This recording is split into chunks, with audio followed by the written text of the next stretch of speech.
नमस्कार दोस्तों, मैं ब्रजेश कुमार और आप देख रहे हैं लाइब्रेरी करियर, जहां लाइब्रेरी साइंस से जुड़ी हर नई, सही और विश्वसनीय जानकारी पहले मिलती है। आज इस वीडियो में बात करने वाले हैं नॉन टीचिंग के विभिन्न पद के बारे में। साथ में लाइब्रेरी साइंस की फील्ड में भी लाइब्रेरी असिस्टेंट, असिस्टेंट लाइब्रेरियन के टोटल 4 पद पर आवेदन आमंत्रित है। एक अच्छा वैकेंसी है, यहाँ पे आप अप्लाई कर सकते हैं। वैकेंसी जो है मध्य प्रदेश में आवेदन आमंत्रित किया गया है और सीधी भर्ती के लिए आवेदन आमंत्रित है। सारे पद सीधी भर्ती के लिए हैं। इसके लिए जो है नॉन टीचिंग का और भी पद हैं, लेकिन उस नोटिफिकेशन को मैं इसमें ऐड नहीं किया हूँ। केवल जिसमें लाइब्रेरी साइंस का फील्ड है उसी नोटिफिकेशन पे वीडियो बनाकर आपके पास तक पहुँचा रहे हैं। तो इसमें आपको बहुत बढ़िया वैकेंसी मिलने वाला है। काफ़ी दिनों से कमेंट आ रहा था कि मध्य प्रदेश में कोई वैकेंसी हो तो बताएं। तो यह जो वैकेंसी है मध्य प्रदेश में ही आवेदन आमंत्रित किया गया है। वीडियो के डिस्क्रिप्शन में पीडीएफ का लिंक मिल जाएगा, वहां से आप नोटिफिकेशन डाउनलोड कर सकते हैं। ऑफिशियल वेबसाइट का लिंक भी वीडियो के डिस्क्रिप्शन में मिलेगा, वहां से लिंक के थ्रू भी आप वेबसाइट पे जा सकते हैं। अब हम बात करें वैकेंसी के बारे में, तो सबसे पहले लाइब्रेरी प्रोफेशनल के लिए बता दूं कि लाइब्रेरी असिस्टेंट के लिए पे लेवल 4 के अनुसार टोटल 3 पद हैं और तीनों पद जनरल कैटेगरी में हैं। असिस्टेंट लाइब्रेरियन के लिए पे लेवल 10 के अनुसार एक पद पर आवेदन आमंत्रित है और एक पद जो है जनरल कैटेगरी में है। इसके अलावा जो है डिप्टी रजिस्ट्रार के लिए पे लेवल 10 के अनुसार टोटल पद हैं 7। असिस्टेंट रजिस्ट्रार के लिए पे लेवल 10 के अनुसार टोटल पद हैं 9। डिप्टी इंजीनियर सिविल में एक पद हैं जनरल कैटेगरी में, और असिस्टेंट इंजीनियर सिविल में 3 पद हैं जनरल कैटेगरी में। असिस्टेंट इंजीनियर इलेक्ट्रिकल में 2 पद हैं और स्टैटिकल असिस्टेंट के लिए 5 पद हैं। मोस्टली पद जनरल कैटेगरी में हैं, आप सभी अप्लाई कर सकते हैं। अब इस पद के लिए क्वालिफिकेशन की बात करें उससे पहले आप लाइब्रेरी कम्युनिटी परिवार से नहीं जुड़े हैं तो आप जुड़ सकते हैं। इस चैनल को सब्सक्राइब करके लाइब्रेरी कम्युनिटी का आप मेंबर जरूर बने। इस चैनल पर 10,000 प्लस सब्सक्राइबर हैं और लाइब्रेरी प्रोफेशनल से जुड़े सभी सब्सक्राइबर जो हैं इस चैनल को, लाइब्रेरी कम्युनिटी को आगे बढ़ाने के लिए काम कर रहे हैं। आप भी जुड़ सकते हैं, इसलिए चैनल को सब्सक्राइब जरूर करें। अब हम बात करें कि एक और नोटिफिकेशन आया था 4 जनवरी 2021 में। यदि उस नोटिफिकेशन में आप अप्लाई किए हैं, डिसेबिलिटी कैटेगरी में आया था, तो वो डिटेल जानकारी आपको चेक कर लेना है। अब हम बात करें कि ऑनलाइन एप्लीकेशन फॉर्म फिल करना शुरू हो गया है और ऑनलाइन एप्लीकेशन फॉर्म फिल करने की अंतिम तिथि 18 जनवरी 2025 रात्रि को 12 बजे तक है। लाइब्रेरी प्रोफेशनल के लिए सबसे पहले लाइब्रेरी का क्वालिफिकेशन बता दूं, उसके बाद बता देंगे कि यह वैकेंसी कहाँ पे आया है। इसके बाद अदर पद के लिए हम क्वालिफिकेशन बताएंगे, क्योंकि लाइब्रेरी प्रोफेशनल के लिए स्पेशल वीडियो रहता है, इसलिए सबसे पहले लाइब्रेरी प्रोफेशनल के बारे में डिटेल जानकारी बता देते हैं। तो असिस्टेंट लाइब्रेरियन यानी सहायक लाइब्रेरियन के लिए जो क्वालिफिकेशन है, master degree library information science में या डॉक्यूमेंटेशन साइंस में 55% अंक होनी चाहिए। इसके अलावा कंसिस्टेंटली गुड एकेडमिक रिकॉर्ड होना चाहिए, knowledge of computerization of library हैं। इसके अलावा यूजीसी नेट यानी नेशनल एलिजिबिलिटी टेस्ट, जैसे यूजीसी या सीएसआईआर या सेट के थ्रू जो भी एग्जाम होती है, यानी नेट, सेट या सेलेक्ट में से कोई एक होना कंपलसरी है। यदि नेट, सेट या सेलेक्ट नहीं है आपके पास और पीएचडी डिग्री है लाइब्रेरी साइंस की फील्ड में, तो भी आप एलिजिबल हैं, अप्लाई कर सकते हैं, लेकिन रेगुलेशन 2009 या 16 के अनुसार होनी चाहिए। इस बात को आपको विशेष ध्यान रखना है। एज लिमिट 40 साल से ज़्यादा नहीं होना चाहिए इस पद से रिलेटेड। लाइब्रेरी असिस्टेंट के लिए जो 3 पद हैं, इसके लिए जो है एज लिमिट है 32 साल से ज़्यादा नहीं होना चाहिए। क्वालिफिकेशन में bachelor degree library information science में होनी चाहिए। इसके अलावा टाइपिंग स्पीड 30 वर्ड पर minute English, knowledge of computer application है।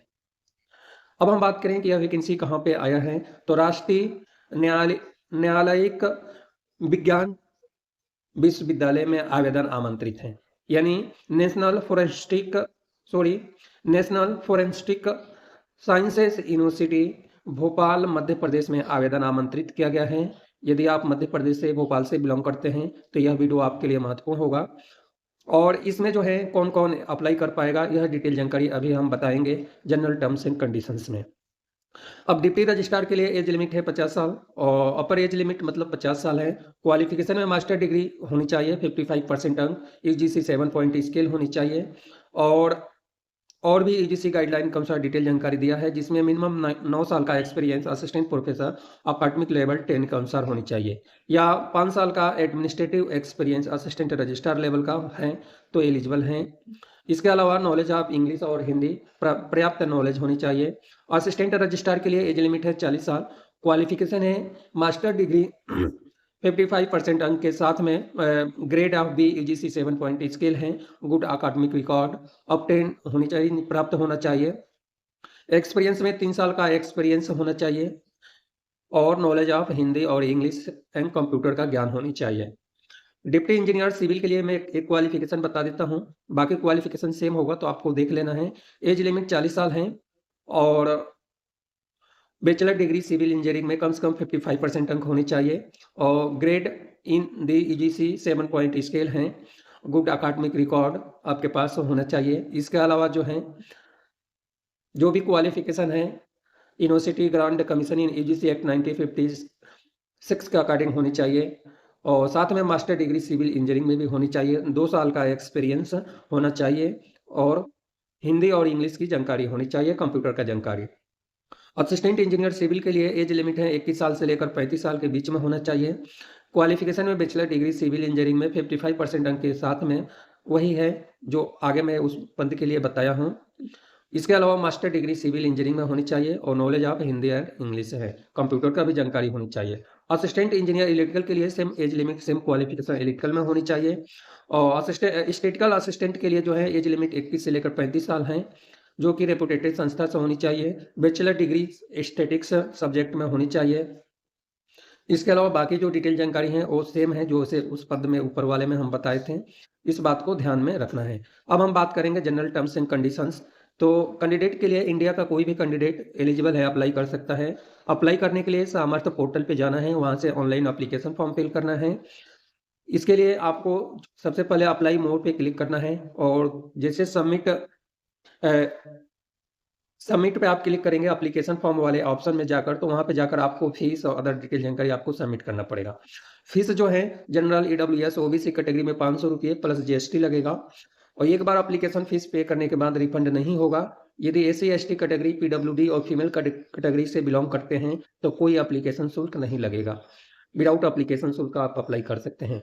इसके अलावा मैं आपको बता दूं कि इस बात को भी ध्यान रखें कि जो वीडियो में बता दिया गया है उससे रिलेटेड कमेंट ना करें, इसके अलावा कोई और डाउट है तो ही कमेंट करें। अब जो है एलिजिबिलिटी कंडीशंस जो रखा गया है वो कंडीशंस ऑनलाइन एप्लीकेशन फॉर्म की फिल करने की जो अंतिम तिथि होती है उसी तिथि तक आपको काउंट करना है। एक्सपीरियंस जिस पद के लिए रिक्वायर है उस पद के लिए भाई क्वालिफिकेशन में होना चाहिए, इस बात को भी ध्यान रखना है। अपर एज लिमिट जो है SC ST OBC category disable ex serviceman के लिए जो है government of India rules applicable हैं। इसके अलावा बहुत सारे टर्म्स एंड कंडीशंस दिया है, इस बात को भी आपको ध्यान में रखना है।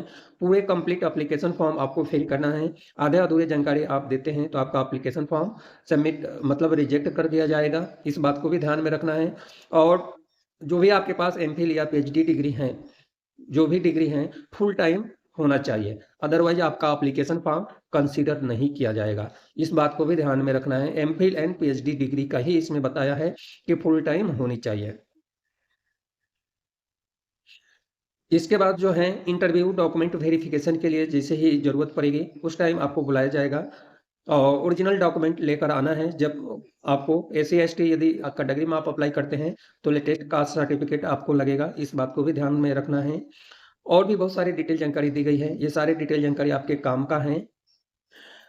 ईडब्ल्यूएस कैटेगरी में यानी कैटेगरी में आप अप्लाई करते हैं तो 1/4/2025 के बाद का ही जो है आपके कास्ट सर्टिफिकेट होना चाहिए, इसमें ऑलरेडी मेंशन कर दिया है, इस बात को आपको ध्यान में रखना है। सीरियल नंबर 1, 2 और 7 पोस्ट के लिए जो है ओवरऑल जो परफॉर्मेंस यानी इंटरव्यू के आधार पर सिलेक्शन होगा। अदरवाइज जो अदर जो पद है इसके लिए सीरियल नंबर 3, 4, 5, 6 और 8 पद के लिए जो है मेरिट बेसिस पे रिटन टेस्ट के मेरिट बेसिस पे आपका सिलेक्शन होगा, यानी रिटन टेस्ट के आधार पर सिलेक्शन होगा।